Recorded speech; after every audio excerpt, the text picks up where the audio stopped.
Hi, I'm Jacob Hornberger, Libertarian candidate for president. It seems that Texas Republican Governor Greg Abbott is competing against Florida Republican Governor Ron DeSantis in who can be the bigger abuser of migrants. Abbott is taking great pride in the fact that since last April, he has shipped out some 17,000 migrants out of Texas and dumped them in various parts of the country in so-called sanctuary cities. His latest antic is to take migrants and dump them in front of the home of Vice President Kamala Harris there in Washington, D.C. Now, I don't know if this 17,000 figure includes the migrants that DeSantis came and got in Texas using Florida taxpayer money and flew to Massachusetts where he dumped them there as a political prop. You know, it's one thing to follow the law. Somebody crosses a border illegally in search of a better life or to sustain his life or save his life. It's one thing to arrest him, deport him, incarcerate him pursuant to the law. That's bad enough because the whole system is crooked, corrupt, and immoral. But at least it's the law. To engage in this extra gratuitous act of treating human beings like garbage, that's just disgraceful. But it's revealing of both Republicans and Democrats and how they view these people. DeSantis has gotten his legislature, which he obviously controls, to give him $13 million more to engage in these political antics in which he's treating these people as human garbage.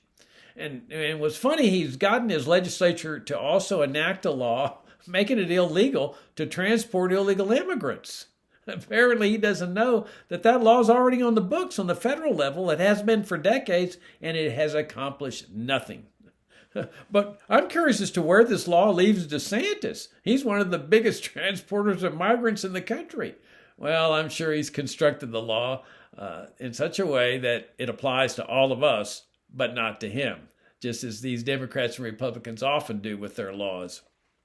Meanwhile, former President Trump, he's just foaming at the mouth because he doesn't have the power to treat these migrants as human garbage like he did when he was president. But he's over there fantasizing about getting back into the presidency so he can continue the construction of his Berlin Wall.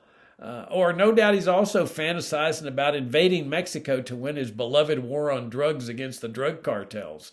Well, it's a beloved war to both Democrats and Republicans. But let's look at the bright side. If Trump ends up invading Mexico, he could do what President Polk failed to do in the Mexican War.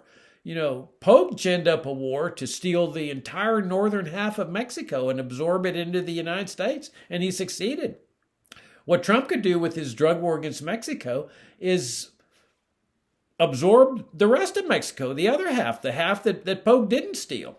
And then there goes the whole illegal immigrant problem because everybody in Mexico would now be a citizen of the United States. Well, at least it would solve the illegal immigrant problem from Mexico.